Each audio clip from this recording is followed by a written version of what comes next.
Saludos para todos, bienvenidos una vez más a su programa Las Buenas Noticias de Jesús.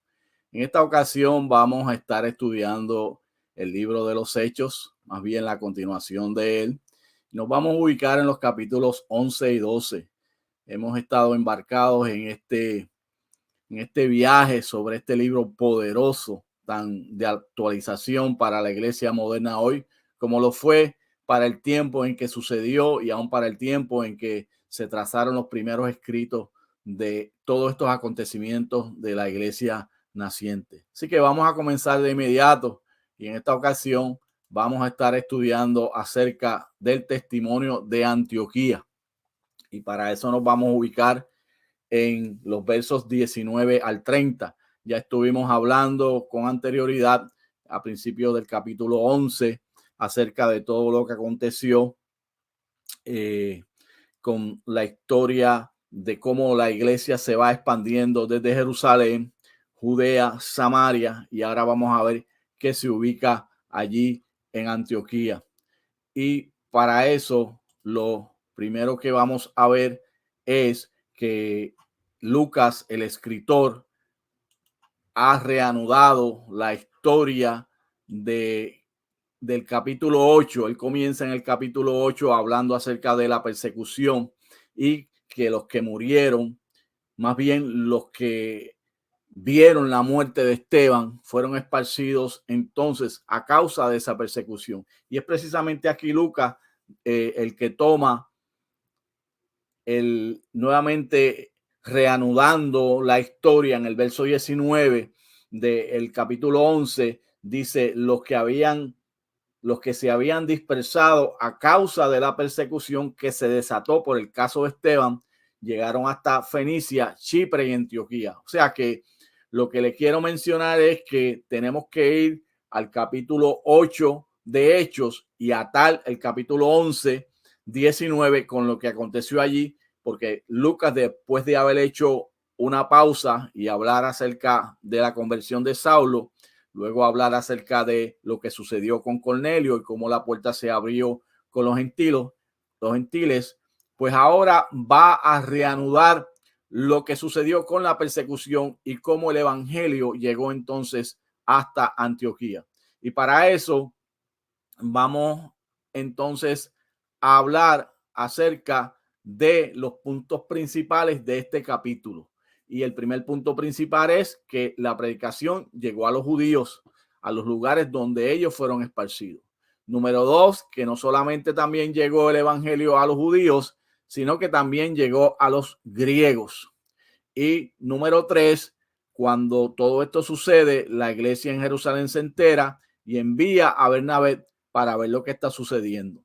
Cuando Bernabé llega y ve que la gracia de Dios, como menciona el escritor bíblico Lucas, está allí con esa iglesia en Antioquía, pues entonces él va y busca a Saulo a Tarso. Él se encontraba en Tarso y lo trae a Antioquía y están allí por un año. Además de eso, vamos a ver que se les llama cristianos por primera vez. Vamos a hablar un poco también sobre la hambre que había en la tierra para ese tiempo y cómo la iglesia de Antioquía le envió ayuda a la iglesia en Jerusalén. De manera que te invito para que me acompañes en esta travesía sobre este capítulo 11. Y lo primero entonces que vamos a hablar es, como les decía anteriormente, que cuando viene la persecución, ellos se mueven hasta Fenicia, que es lo que es hoy día el Líbano, se mueven a Chipre y se mueven a Antioquía de Siria y no le comunicaron a nadie el mensaje excepto a los judíos. Ellos se dedicaron únicamente a transmitir el mensaje de la palabra a los judíos. Pero vamos a ver que habían otros que eran de Chipre, que eran de Cirene. Cirene es el norte de África y Chipre es el lugar de donde Bernabé era original. Y cuando ellos llegaron a Antioquía, también empezaron a hablarle el evangelio a los que hablaban griego. Empezaron también a comunicar las buenas nuevas de que Jesús es el Señor a estos griegos. Y lo interesante es que entonces, ya comunicándole a los judíos, comunicándole a los griegos, vamos a ver que la palabra se seguía extendiendo. No había una estrategia definida, era un testimonio espontáneo lo que ellos hacían, y mientras iban moviéndose, pues iban hablándole la palabra tanto a los judíos como a los griegos. ¿Cuál fue el resultado de todo esto? El resultado fue que el evangelio se extendió en dos sentidos. Número uno, se extendió geográficamente, porque ya había estado en Jerusalén, se había movido a Samaria, se había movido a Judea el evangelio. Ahora por la persecución se mueve al norte de Israel y llega a Fenicia. Fenicia es lo que se conoce hoy día como el Líbano, pero también llega a Chipre, que es esa isla donde vemos ahí que la flecha está apuntando, y también llega a Antioquía, que Antioquía queda en Siria, que es el lugar a donde se van a ubicar los que han sido perseguidos. Y vamos a ver posteriormente que Antioquía se convierte en el cuartel general de la labor misionera de Pablo. De manera que se extendió geográficamente, pero también se extendió culturalmente. Empezaron a romperse barreras culturales y va de los judíos a los gentiles. Vean cómo el evangelio va creciendo. Primero, la iglesia se extiende en Jerusalén, se fortalece. Luego se cruza una barrera cuando llega el evangelio a los samaritanos. Luego se cruza otra barrera cuando Pedro le predica a Cornelio, y ahora se va a romper otra barrera cultural, que es que el evangelio sigue propagándose a los gentiles. Y vamos a ver que allí en Antioquía, y tal vez me estoy adelantando un poquito, un centro cosmopolita donde por ahí se cruzaba mucho debido al comercio para llegar a lugares como Mesopotamia, como llegar al norte de Siria y a otros lugares del mundo antiguo. Había una gran población no solamente de judíos, sino de gentiles, a tal punto que esta ciudad se entiende que era la tercera en población después de Roma y de Alejandría o Alejandría, como le podamos decir en un idioma o en el otro.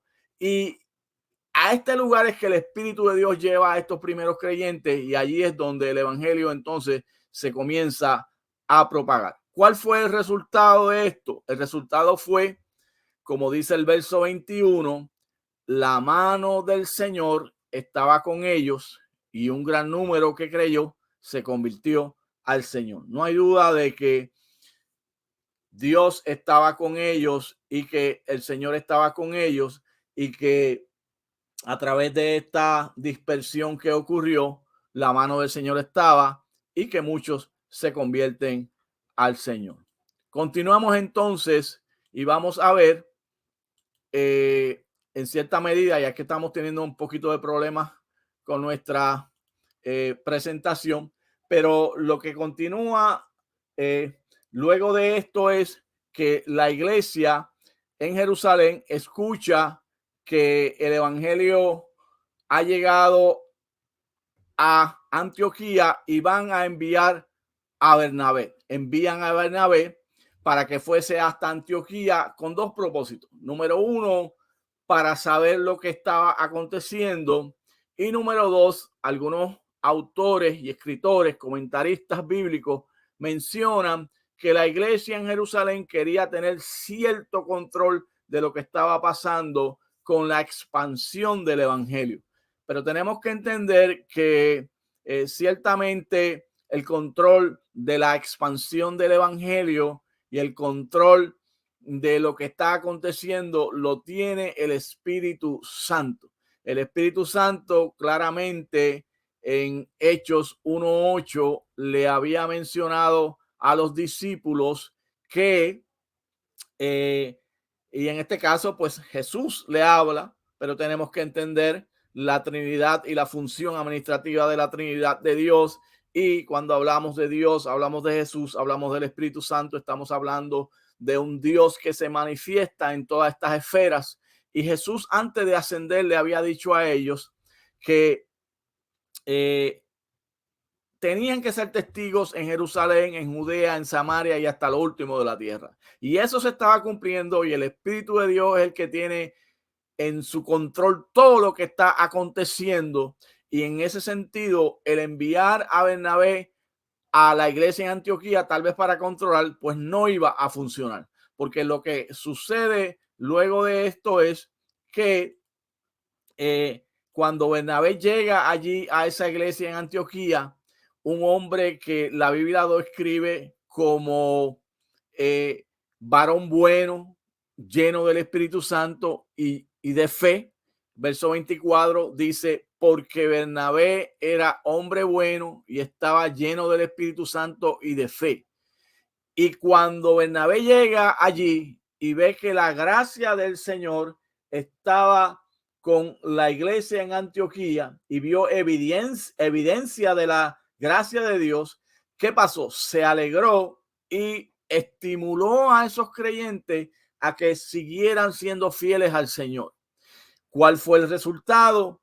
Una gran multitud fue agregada al Señor. Podemos ver eso en el verso 24, que una gran multitud fue agregada. De manera que lo que está aconteciendo tanto en el verso 21 de este capítulo como en el verso 24 es que la iglesia está creciendo. Y ese es el punto importante que queremos destacar aquí. Cuando Bernabé entonces ve todo esto, él se recuerda de Saulo, que está en Tarso, que habla griego, que está preparado para enseñar, que Dios lo ha llamado a ser testigo a los gentiles también, y va a Tarso a buscarlo. Tarso no se encuentra muy lejos de Antioquía, y cuando lo encontró lo llevó a Antioquía. Y dice la palabra que estuvieron allí un año enseñando a los creyentes y a mucha gente. De manera que Bernabé va a buscar a Saulo, lo trae a Antioquía y ellos están allí ministrando por un año. Están ellos sencillamente edificando a la iglesia que están haciendo, que necesitaba ser edificada. Y sucedió que se reunieron todo un año con la iglesia y enseñaron a mucha gente. Así que vemos cómo, repito, el Espíritu Santo está poniendo todas las piezas del tablado una detrás de la otra para catapultar entonces a esta iglesia de Antioquía, que se va a convertir en el centro de operaciones de Pablo cuando comience con sus viajes misioneros. Hay otro detalle más aquí en estos versos, y es que en el verso 26 se nos dice que se les llamó cristianos por primera vez.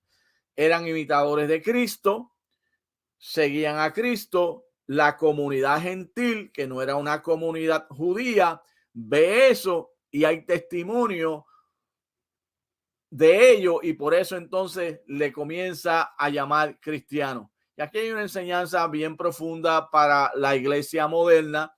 Siempre nos gusta actualizar y aplicar a la iglesia moderna estos principios bíblicos y estas características de la iglesia naciente.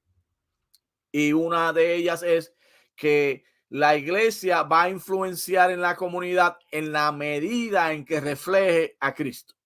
Según aquellos creyentes, seguidores de Cristo, eran identificados como cristianos por primera vez en Antioquía en un contexto cultural gentil. Asimismo, la iglesia moderna tiene que reflejar las características de Cristo para que el mundo que nos rodea nos identifique como seguidores de Cristo y podamos cumplir el mandato de ser luz para las naciones y de ser luz en medio de las tinieblas y de ser la sal de la tierra que el Señor nos llamó a ser. De manera que eso es lo que está pasando hasta ahora en estos versos que le he mencionado del capítulo 11 del 19 en adelante. Vamos a continuar ahora y vamos a ver que al final del capítulo, como quien no quiere la cosa, de pronto se nos menciona allí, el verso 28, que había una gran hambre en Judea. Y esta hambre que había en Judea, no solamente en Judea, sino en toda la tierra habitada, se registra que era para los tiempos de Claudio. Lucas es un escritor muy detallador, como le he mencionado anteriormente, le gustan los detalles, pero también esto nos deja saber que la historia refleja lo que está aconteciendo aquí en este momento, porque menciona que fue en el tiempo de Claudio. Cuando esta hambruna se da, lo que sucede es que la iglesia en Antioquía le da la mano a la iglesia de Jerusalén. Recuerden que Ágabo profetiza que iba a haber esta gran hambre y se nos dice que sucede durante el tiempo del reinado de Claudio. Y los discípulos, según lo que tenían, dice la escritura, que según los recursos de cada cual, enviarían una ayuda a los hermanos que vivían en Judea. Y esta ayuda la envían a través de Bernabé y de Saulo, que viajan hasta Jerusalén, unos 240 kilómetros o tal vez un poquito menos o un poquito más, y llegan a Jerusalén para llevar esta ayuda. Recuerden ustedes que para el tiempo del Imperio Romano los impuestos eran tan y tan altos que ahogaban a las ciudades. Y esto es lo que está aconteciendo en el tiempo de esta hambruna en Judea. Los pobres no tenían que comer, los pobres no tenían cómo subsistir, y la iglesia en Antioquía, ayudando a la iglesia en Jerusalén, da un ejemplo número uno de cómo una iglesia que está surgiendo nueva está ayudando a la iglesia madre. Un ejemplo muy digno de imitar.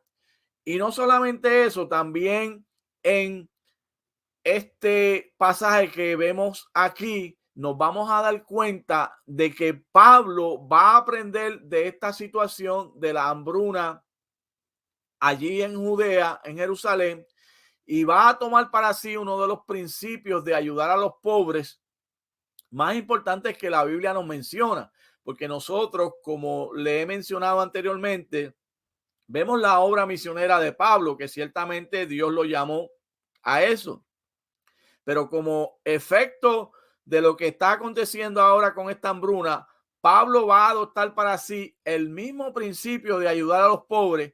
Y en Hechos 20:35 vamos a ver eso, y vamos a ver más adelante cómo él también, a través de todos sus viajes, va a dar énfasis en la ayuda que debemos de darle a los pobres. Es un principio poderoso que también la iglesia moderna debe de tomar para sí y debe de poner en práctica la ayuda a los pobres. Vemos, como les mencionaba anteriormente, en los versos 29 y 30, que cada uno dio conforme a lo que tenía y envían esa ofrenda para los hermanos en Judea, y la envían a través de Bernabé y de Saulo. De manera que, recapitulando estos pasajes, nos vamos a dar cuenta que la iglesia entonces nace en Antioquía, se le predica a los judíos, se le predica a los griegos, envían a Bernabé para ver lo que está pasando. Bernabé llega, se regocija, la iglesia sigue creciendo. Bernabé va y busca a Saulo, a Tarso, llegan a Antioquía nuevamente, esta vez con Saulo, y están enseñando durante un año. Viene el hambre en Judea, envían a Bernabé y a Saulo allí a Jerusalén a ayudar a los pobres y a llevar esta ayuda que la iglesia de Antioquía le envía. Muy bien.